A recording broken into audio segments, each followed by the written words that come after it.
Hello! With cancer cells communicate a way of deleting. What cancer?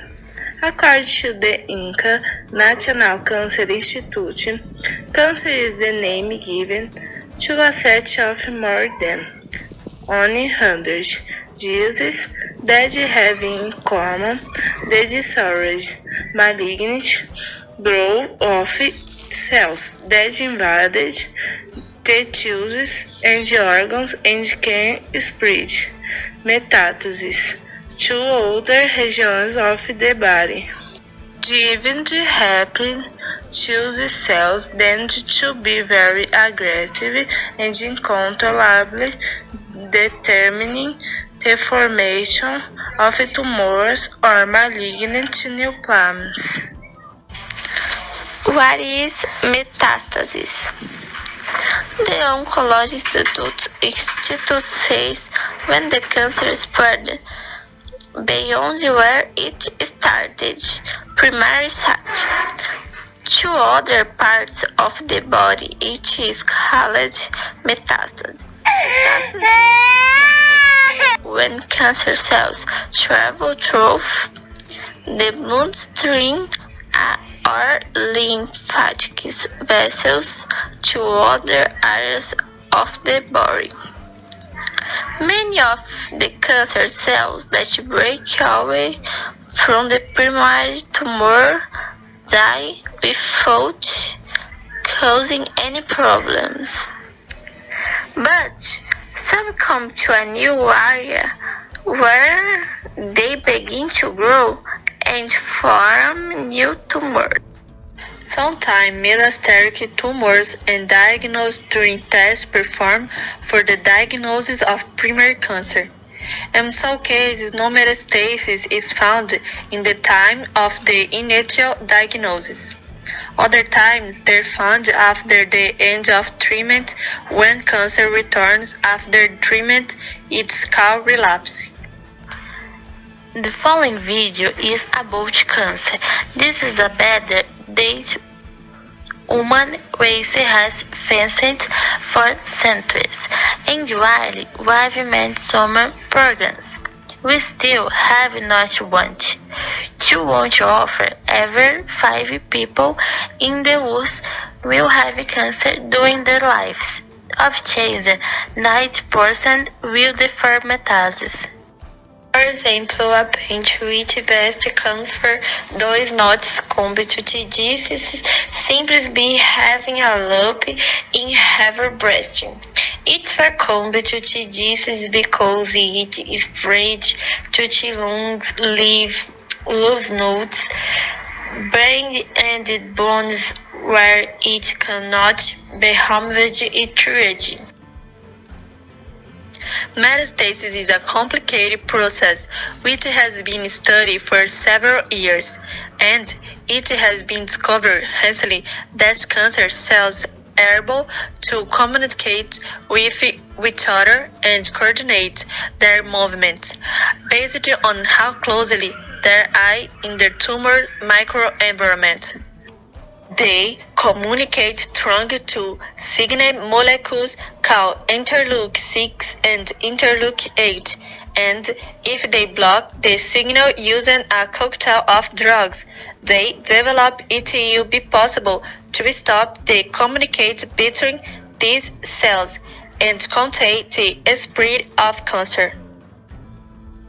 Let me pause here for a second and take you back to when this all began for me in 2010, when I was just a sophomore in college.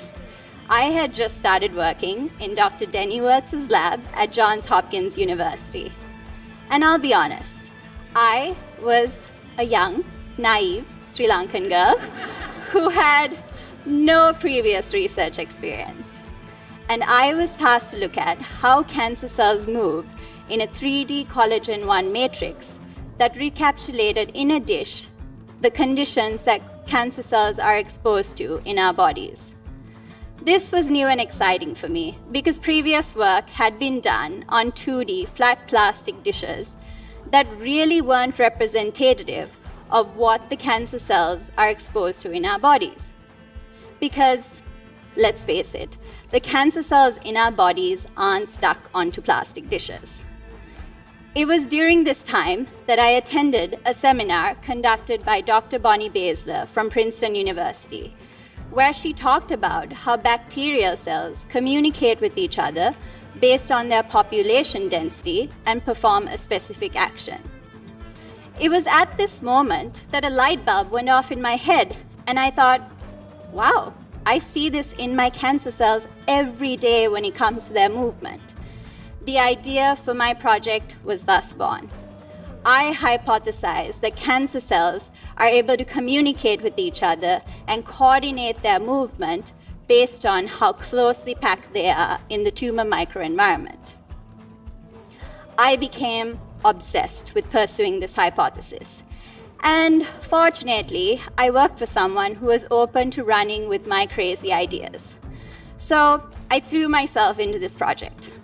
However, I couldn't do it by myself. I needed help. I definitely needed help.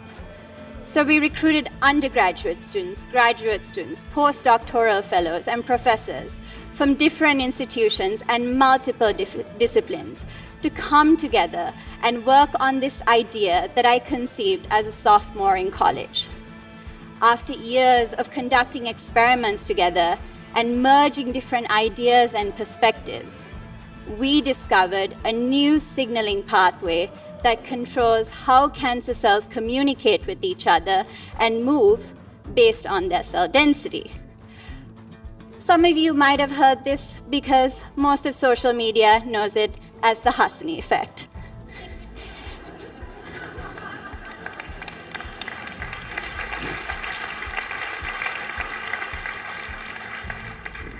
And we weren't done yet. We then decided that we wanted to block this signaling pathway and see if we could slow down the spread of cancer, which we did in preclinical animal models.